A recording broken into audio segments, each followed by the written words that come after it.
What if the thing that feels like it's stopping you? Do I have anything that's stopping you right now? Do you have any challenges? Do you have any parents in the hospital? Do you have any kids that you're waiting to finally clean up their room? Do you have any strategies you're wondering about? Have you been rising early and going to bed late and posting and posting and posting? What if this obstacle is actually the opening? What if what's in your way is making the way? Let that settle in. So let's lean in today. And as I'm sharing, I want you to write down what are all the things that you have chosen to use the language that they are in the way. Because we are going to expose this myth that resistance is a sign that you should stop. I want to talk about why most people quit. Most people quit because they don't understand that the world has trained you to want to do things that are easy, not things that are right. We want the results without the risk. We want the results without the risk. So when you started on this journey, if you were like everyone else, you made a decision that the thing that you are proficient, somebody put proficient in the chat, thing that you are proficient about and what you're most passionate about at this cross streets here, right in here is what you're called to do. This is your gift. For you, maybe that's helping unlock people to be more financially prosperous. Maybe it is to help people lose weight. Maybe it's to help people in their relationships, in their marriages. But you found that cross section, and God has put this in every single one of us. But because we have grown up in the miseducation, misindoctrination society, we have been raised to believe that if you work for somebody for 40 years, you're set. We have been trained how to expect reward without risk. Somebody put reward without risk in the chat. You have been trained in schools. Why were schools invented? Does anyone know? Schools were invented as a response to factories opening up, and parents were going to work in these factories for big companies. And they had another problem. What was their problem? What do we do with all these kids? So the schools were actually trained, it's a training ground to make good employees. Schools were set up to make good employees, right? We want kids to sit down and shut up. We want kids to, what's wrong with you? Why is that boy just, he wants to get up, he wants to do work, he wants to build something, he wants to create, he wants to go out in the backyard, because he was designed that way. He doesn't have ADHD. Okay, I'm not going to get off on this rant today. But we have been conditioned. Somebody put conditioned. You have been conditioned in the matrix to think that you are going to have a big reward without any risk. But God doesn't call the safe. He calls the surrendered.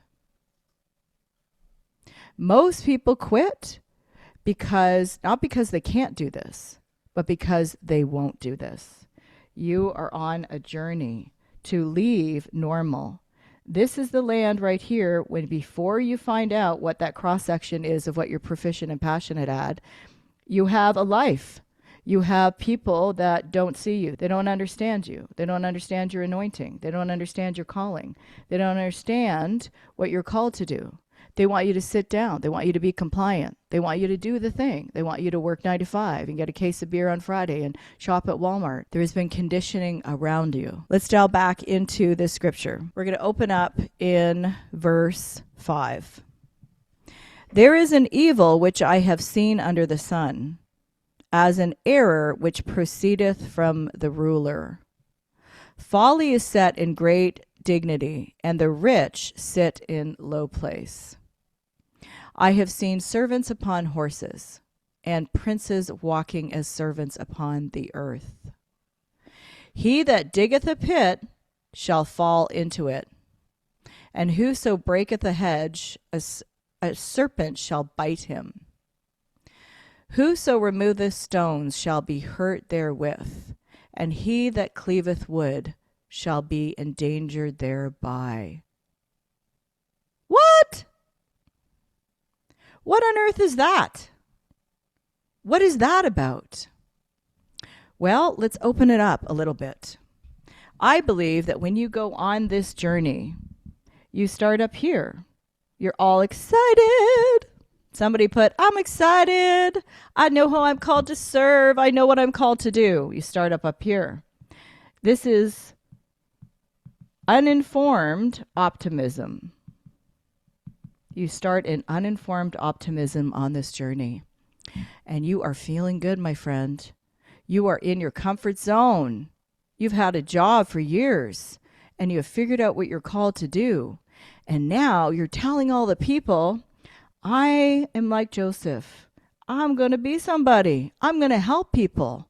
I am going to surrender to God's call. I'm going to be wealthy.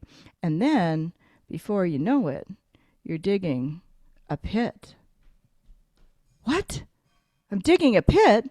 I thought I was going to the promised land. What's going on here? Why am I not going to the promised land? Well, let's look at why. When we're on this journey, Ecclesiastes 10, 5-9, you're going to be digging a pit. What could happen when you dig a pit? There's a risk that you might fall into the pit. And it says, break the hedge. Break the hedge. Well, there's snakes on this journey. Nobody told me that. They said, well, you're going to do this great thing. You're going to do this great thing. You're going to help all these people. You're going to serve all these people. You're going to make lots of money. But nobody told us that to do the thing, we're going to have to become the person. And to become the person, we may get bit. We may fall into a pit. It says we have to move the stone. You know, this week, my husband is always, he's the guy who runs up and down the stairs. Do you guys have anybody like that in your life?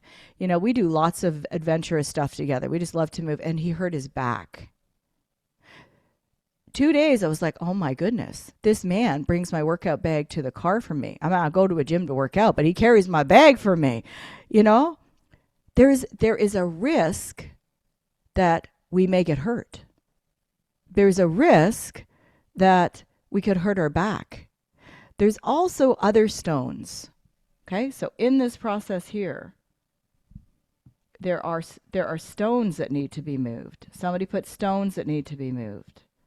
What are the stones that need to be moved? There are hedges that need to be cut down. What are the hedges? What's going on here in this scripture? There's a pit to be. What? I'm not digging it. Yes, you are digging a pit. You're digging yourself out of old mindsets.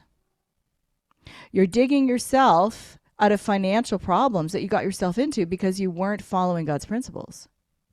You're digging yourself away from toxic family systems. Like, wait a second, what's going on here? Can't I just get over to the other side from anointed to appointed, that it was going to be an easier ride? But here's why. You've been trained so long that having a job, it's almost like the 11th commandment. Thou shalt have a job. We've been trained that somebody that you don't even know, who doesn't know or care about your family, that you're going to rely on them all your life to give you a paycheck every 2 weeks. You are trading in your freedom every time you buy that lie. You are trading in your freedom.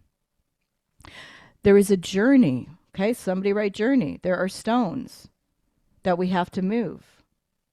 There are snakes that we need to kill. What else? What else have you guys had happen on this journey? Strangest things happen. Disruption follows intention. And I want to tell you today that instead of thinking, why are all these things happening to me? It's time you ask a better question. Because your questions are the answer. Your questions are the answer. Most people quit. Why do they quit? Why do they stop in this journey? Anybody here taken a pause and said, oh, you holiatized, don't forget. I'm leaning into a season where I'm really just going to listen to the Lord. No, you got totally scared. You didn't know what you were going to do. You didn't have a strategy. People weren't saying yes. Let's not holiatize this. Because God doesn't call the safe. He calls the surrendered. Some of you, I see that you're 10 talent women, 10 talent men. And I take that from the parable of the talent, right? It comes from Matthew 25. We can read it later. But there was this story of a wealthy man who said, I want you to take care of these things and multiply them while I'm gone. And the man who had, right, one talent, he buries it, right? He buries it. Why? Because he was told, or he thought wrong things about this ruler. He thought he was a harsh man. He thought this man sowed and then he reaped where he didn't sow. What are you thinking truly when nobody's looking about what kind of person God is? Do you believe you're going to have a harvest? Do you really believe in the promises? Or are you continually trying to take it back in and look for the least riskiest way? To look for a job that's going to give you the reward of entrepreneurship. Come on, I'm talking to some of you today.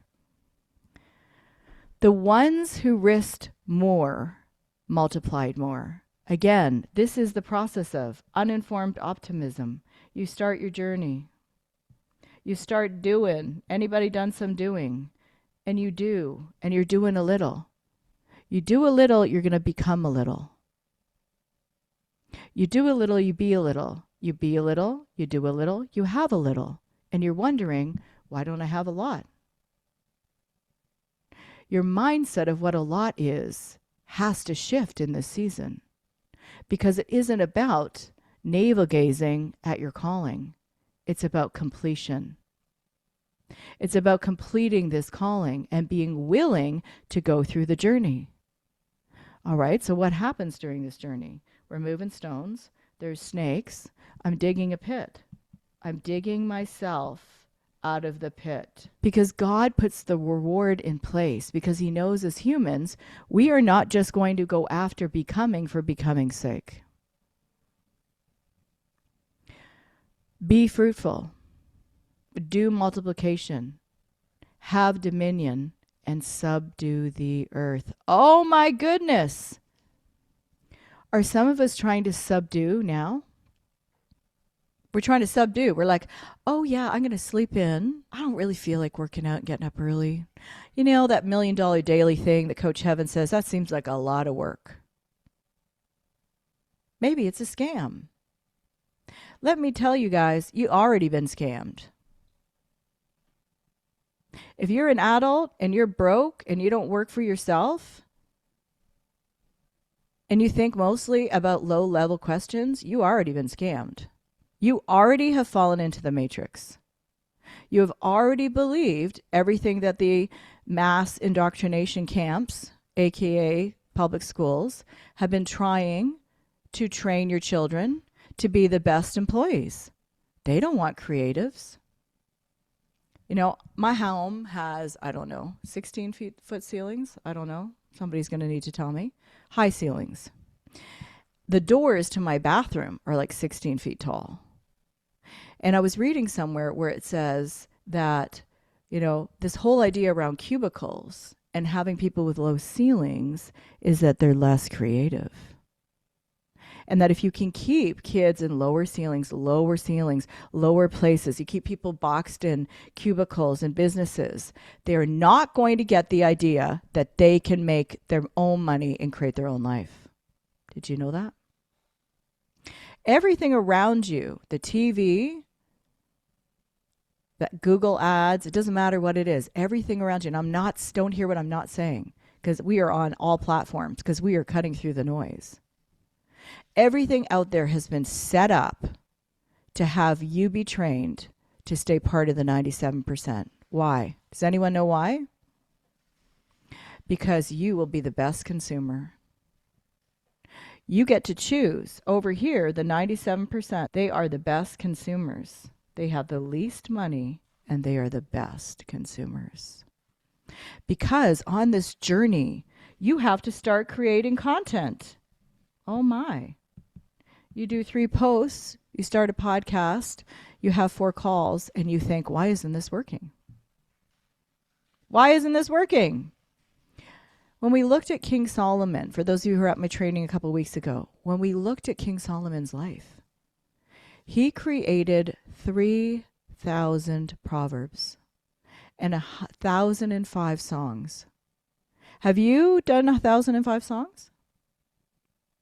Have you done 3,000 proverbs? And that was without Facebook. That was without Instagram. You know, he didn't have LinkedIn. He wasn't complaining that his platforms weren't working. Everyone knew who he was. His fame was known throughout the earth without social media, without a telephone. His fame went ahead of him.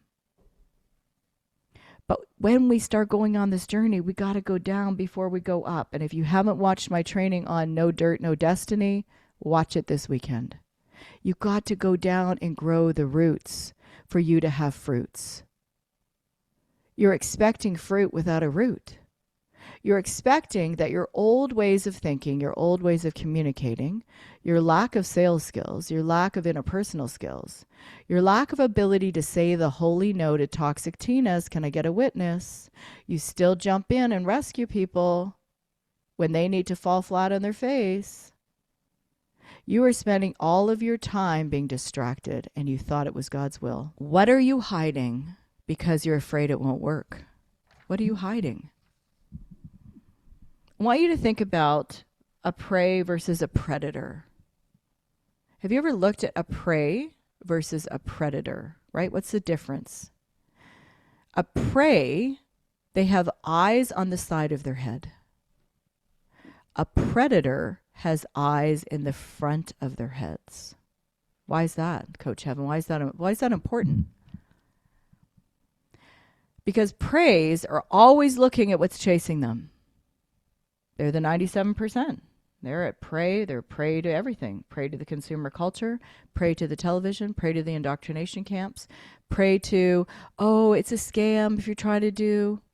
They're prey to all the messages to keep you in fear so that you never invest in yourself, that you never risk, that you stay addicted to a paycheck. Forget drugs and alcohol and cocaine. No, but none of you are going to go with that route. You're addicted to normal. You're addicted to comfort. You're addicted to everything being the same. Your prayer is actually, dear Lord, please make me really, really rich, and I don't want to have to change it all. Amen. That's most of our prayers. Can I get a witness? You know, I've been there too. You know, in my mind, I think I actually was delusional of thinking that I was not going to become a different person. I didn't know I was on a journey of becoming. I thought it was all tactical and strategy and work and logical. Can I get a witness? Right? It's about pitching and convincing and sharing your offer, and somehow all those things would just work out somehow. But nobody really shared much about this process that you truly have to go through. You've got to be a lot. You've got to be a lot, to do a lot, to have a lot. And the process for your crucible of change is massive action. When we holiatize and go, well, I'm praying for the right season, praying for when I have everything, all the resources, all the money, it doesn't work that way. So I have to be the one to tell you, because you'll go through your whole life, you know, walking through these hospital rooms, you know, going to see my dad. And my sister and I created this little sticky note system where I will put things that Dad says that are funny, and then she comes in and she has a different color and she writes down funny things or things that happen. But when I go in those rooms, most of the people are alone. Most of the people lying there, they thought there was going to be a time that would arrive. They were thinking that there was going to be a better time, or when the kids got older, or when the kids got, you know, when they got done paying for the kids in college, when there was always another time. But the things that are in front of you, if you can see that they are making you the woman of God, the man of God, start sharing that they're assets. If you have lots of kids at home, they're an asset, not a liability. Train them up. Train them to do the things. Right? Our son Max is 18. He cooks homemade pizza every week. He does all the garbage, all the recycling. Anything that comes to the door from Amazon, he puts and assembles. He orders everything on Amazon for us. He knows exactly what to order from Costco and how to communicate with the people to have everything in the house. He's got everything organized in every single cupboard. And he was an Ontario Scholar this year in a grade 12 Christian school that cost more than I used to make in a whole year. Are you guys with me? I didn't go, oh, I really want to build this thing, but I guess I'm going to have to continue to do all the low value tasks the whole rest of my life and build my business. No. In this crucible of change, in here, you have to start doing the thing. You got to pretend the dishes don't exist. It looks like a you problem. Tell that to your 15-year-old. Stop rescuing everyone. You're not building your business because you're not building your business. You're not telling people, these are my boundaries. You're letting anybody come in and do whatever at any time. Do people call you? You answer the phone. People message you. Everything looks urgent and important to you. And learning through this part here, you learn to say the holy no so you can say the best yes. You are not going to arrive over here until you realize that you are in a war. There is a war for your calling. There is a war for your people. Your people are not going to get the transformation. And the enemy knows that if he can work on you in the seed form to make you think that you're not important, to stop you from posting online because it kind of sucks right now. You know, people who know me, I call this, and this is absolutely my training. You're not going to find this anywhere. I call this the Valley of Suck. And I'll tell you why. Because in Bible terms, if you look at the biblical, and I'm not going into it today, I have it on training on YouTube, you can watch it. This is the journey that the Israelites went on to leave and go to the promised land. This is exactly what it looks like geographically.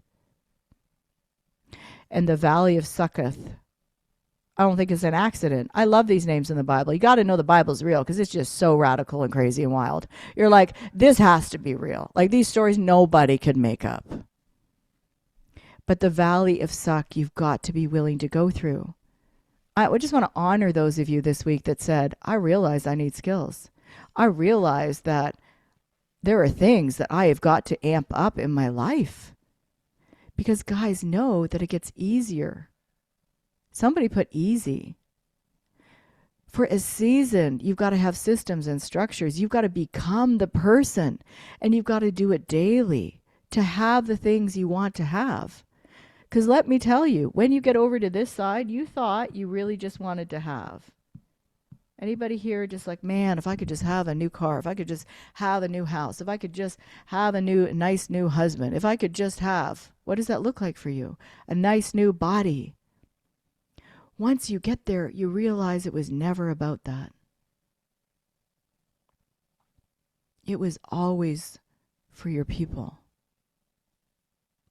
It was always so that I could talk to you today and be the kind of person who can share it with conviction and authority as well as credibility. You are becoming the person you always wanted to be. But every time something happens, you think, oh, I think this is a sign. I'm going to call my pastor. Oh, pastor, I think this is a sign. I have all these things that are happening to me. Oh, okay, yeah, I'll go back to a job. They're happening to you because God wants you to be the kind of person who, when you get through the Valley of Suck, when you have battles with the Hittites and the Amorites and the Jebusites and the Canaanites, that you are the kind of person who can stay in the promised land. That anyone that comes to fight in any direction, you're like, I got this. Last night, my dad's like, I don't think they're giving me the right medications. I actually feel like the ceiling is like right under me. He said to me, am I hanging upside down? I said, I got you. I'm going right now to the charge nurse. I'm going to go and get these things figured out. I got you. But we get watered down and we get passive and be compliant and we don't share our voice. And we wonder why no one's buying. No one buys neutral. No one buys neutral. People buy the outcome of the person you become because your energy enters the room before your offer ever does. They can feel whether or not you can really bring them to the other side. Now, don't be stressed out if you're not there yet. Just know that as disruption happens, as you're like, how do I figure out how to even pay for, how do I invest in a coach? How do I ask better questions? You don't reap in the same season you sow. We have seed over here, seed. It's a seed. We have time.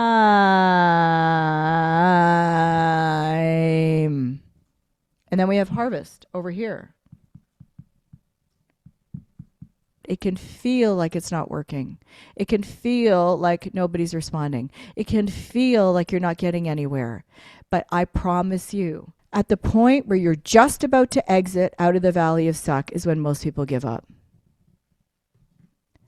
Because they think, I don't have anybody in my inbox. I don't have any leads. And they didn't know that wasn't right. So how many of you this week didn't even know that the questions you were asking wasn't the question you needed to be asking? All right, we'll go back to prey and predator. We have preys have eyes on the side. Predators have eyes on the front because they're focused on what they're pursuing. Are your eyes on the front? Ecclesiastes says, and write it down, a wise man's eyes are in his head. You get to decide what story you tell about your situation. What is the word circumstance? Right? You hear your clients say, oh, I can't because of my circumstance. Maybe you're still stuck in that excuse. What does circumstance mean? Anyone know?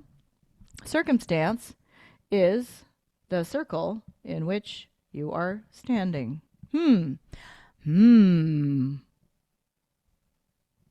Moneymakers are those who stand around. Is that what I said this week? Money makers are for those who stand around. Money makers are action takers. Circumstance. If you want to change your circumstance, stop standing. You are standing in the middle of all the things instead of in motion. Your kids aren't up. Create a playbook. Say, this is what we do all week. You're in charge of. Child A does all the meals. Child B is going to do all the cleaning. Child C is going to. No, but we just let them play video games all day long in the basement. Can I get a witness? Am I talking to real people here? Let's get some things in motion.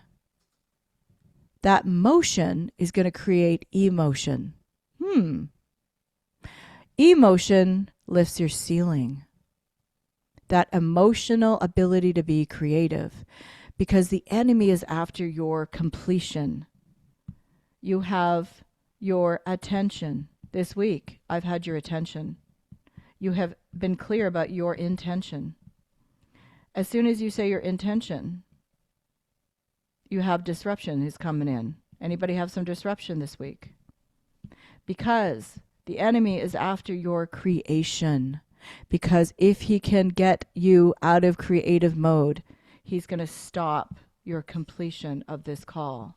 And it was never about you being able to figure out who you're called to serve and the problems you solve.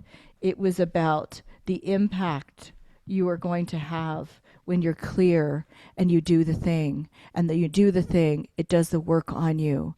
Because the work is either working on you or it's working for you. You might be in a season right now where it's been like working on me. It's working on me. Oh my goodness, it's working on me. It's working on me. And you have thought it's not working. You have been changed. You're being pulled. You're getting a new capacity. You're thinking, what's happening on the inside of me? I feel like I'm becoming a different person. I'm becoming a different person. I see things differently. My eyes were at the side of my head. I was a prey. And I have got my eyes in the inside of my head this week. Is that you? It's like all the blinders have come off. The scales have come off your eye. The kingdom doesn't have a microwave.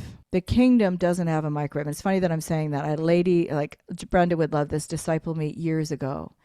And this lady was like 100 when I met her like 30 years ago. And she had her own farm. She had raised 8 kids. This woman was a worker bee. She would bring me like fresh kale at 6 a.m. She'd ring my door. I'd be like, how are you this old and you're like harvesting all your... She cared so much about eating healthy and never having a microwave. So that's what made me think about that. And I never used it. I was like, I'm not using a microwave ever again. Anyways, we do the same thing in the kingdom. We go seed, time, harvest. I sowed a seed. Oh, time. It's one day. Oh, I did 5 posts. What if you do 3,000? Who are you going to become when you go through the crucible of change or the valley of suck?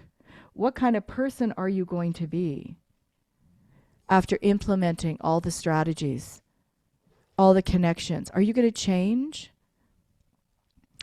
There's a very real thing that I want to give some language to, because we can feel like, you know, we go to church, we love the Lord, we love our families, we're working, we're doing some posts. We can feel like we're doing all the right things and not know that our ego is actually the one that's in charge. If you are not doing a long form video every week, if you're not going live and have a content structure and you're being super firm, you're still trying to play neutral. There's still people that don't care about you, that are having effect on you, and you're giving access to your mental real estate. If they're not going to speak at your funeral, they do not matter. If they're not going to be the person that would show up in the middle of the night, that would come to your house, like my mom and dad lived in the same house my whole life. Now my dad's in the hospital. My mom is all by herself. My dad is like my husband, Christian. He does everything for me. My dad like makes the meals, does all kinds of stuff. My mom's there. But everyone on the street has come around her. Everyone. I've known these people my whole life. You know, they're bringing soup. My mom's like, my fridge is so full. I don't know who's going to eat all this food. It's a good problem to have. We want to have things right away. If you can see that everything that's coming in as a seed isn't your harvest,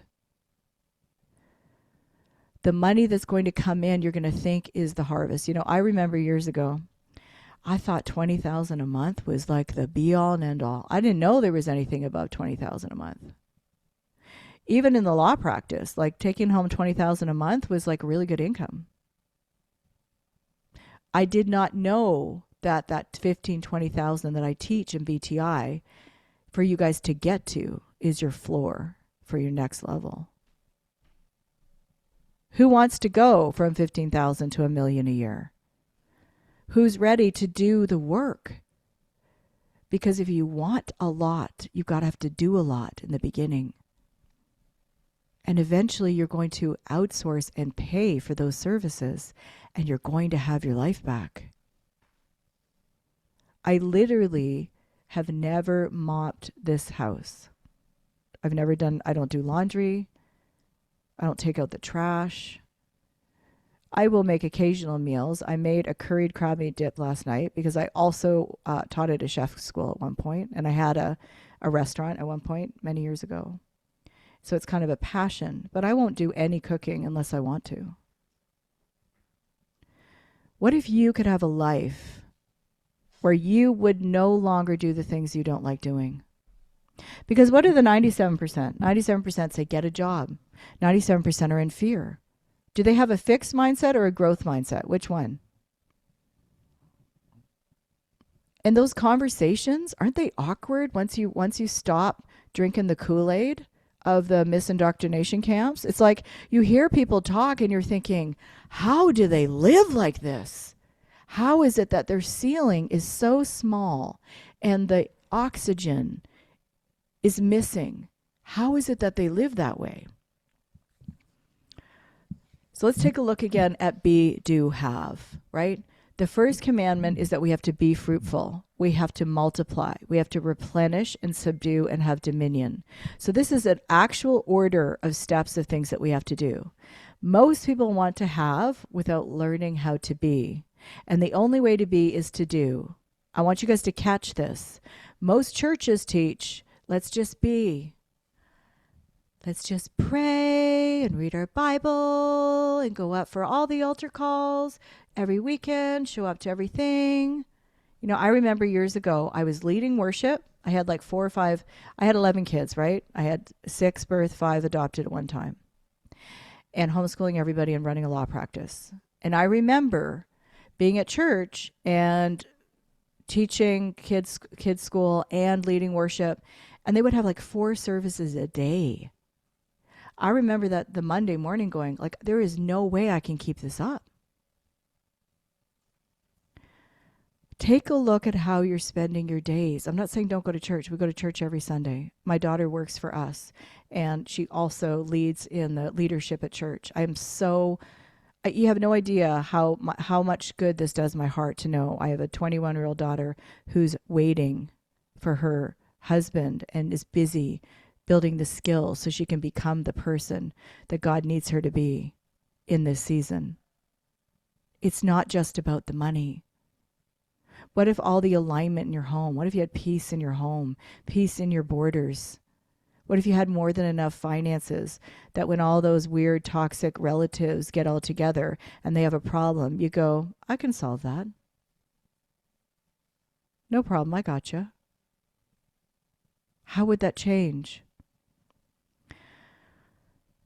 Write it down. Preparation is a prophetic act.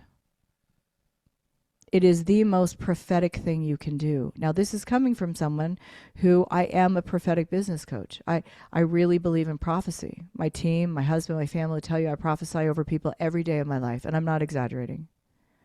I genuinely will. But preparation is the most prophetic thing you can do, because you are believing that the prophecies are going to happen, and so you get prepared. Today will be my, I think, 450th day of doing Duolingo Spanish. Do you think I have time, really? Like, could I say I don't have time for that? But I know that the church that we're planning in Cozumel, I know that the people that I'm called to are Spanish cultures. I'm in a season of preparation. I want to be able to communicate with them. I don't want to just say dos maletas. I want to be able to talk in prophetic language and in business language. This is a preparation. The skill sets, the mastery around sales, the mastery about communicating, mastery in your content. Guys, I had to suck for a long time. And I was willing to let my ego die. I didn't know I had an ego. I'll be completely honest with you. I didn't know that. But when we holiatize, when we hide from asking for our value, when we don't teach and train every single day to our family, teach and train and are firm with boundaries with others, we are not really believing this is going to come to pass. But we're not daily saying, I'm getting better. I made a commitment every day. I was like, I am going to get better. We need to humble ourselves to say, Lord, I don't know. Like Solomon, I am but a little child. Who are you saying is going to become this great man? We have to get inquisitive and curious and start asking questions. When did you stop asking questions? Was it when your teacher said, sit down, shut up? Was it when your teacher said you're not going to become very much? Was it your friend? Was it your parent? When did you stop being playful? When did you stop getting inquisitive? How did your questions stop? Enter into a season of the crucible of change. It's absolutely worth it. This is not easy, but it's worth it. Every single part of this is worth it. Letting go of people isn't easy. It's worth it. Learning how to communicate better isn't easy, but it's worth it. Investing in ways you don't even know how it's going to work out is worth it. Because you don't know when your time is going to arrive. that you are going to have conversations and get into rooms with people. And whether or not you are ready, your time will arrive. Don't you want to get better instead of bitter? Every single day? Do a little. Be a little. Be a little, do a little, have a little. Who is God going to place you in a room with? What are you preparing yourself? You know, when I first started, it would take me 40 hours to create one of my trainings. 40 hours. Between the slide decks, and guys, this is before AI. This is before I had a team. I built my $1 million company with 4 kids homeschooling, a single mom in the corner bedroom of not this house, of a small house, because I had lost everything. I had to start over my whole life years ago. But I made a decision to cut myself off from any other outcome that wasn't favorable to me. Cut off the conversations with people that are coming at you, that are energy vampires, that are takers. They are been assigned by the enemy to destroy your family's legacy, to stop the process of fruition for your clients. What if I didn't lean in? I look at all the success I've had through my people, not me. I look at the people I've helped. I think, what if I was not involved? What if I wasn't willing to let my ego die? What if I wasn't willing to learn and master skill sets? What if I got bitter instead of better? What if I didn't lean in and lean in and lean in and lean in? If you don't make that decision, you're going to be called to a holy account to God. Because he's not looking for you to witness to people in the grocery store. He's looking for you to build millions of dollars. And thinking that lack is somehow a badge is the greatest deception. The greatest deception. Your enemy is the demon of lack. And he is going to use every single person in your life to throw you off course. And it is up to you to make a decision that you are going to arrive in the promised land. And that you're going to go through the work, because it's not about having. It's about the Lord saying to you, well done, good and faithful servant. Don't quit in the valley, guys. Make a decision you're not going to quit in the valley. Anybody here say, I'm not quitting in the valley? I'm not quitting in the valley of Succoth. Don't quit when the pit gets deep. Don't quit when it feels hard to lift that shovel at 6 a.m. Don't quit when the stones feel heavy. Don't quit when the snake hisses back at you. Don't quit when people say no. Don't quit when they reject you. Don't quit when they throw stones and hurl names at you. Because you have a Savior who had that already happen for you. And you can know that it's a sign that you are on your way. That what you feel is in your way, is making the way. Don't quit. Keep digging. Keep building. Keep clearing. Keep showing up. Because one day you're going to look up and realize that the resistance was the very thing God used to make you ready for all the rewards. Give away your stuff. Get rid of the things that are holding you back. Make space for the new house. Make space for the new car. Make space for the new friends. Make space for the new clothes. Make space for your new body. Make space for that spouse. Make space for it. And God will reward you and show up and bless you with more than you can ever imagine.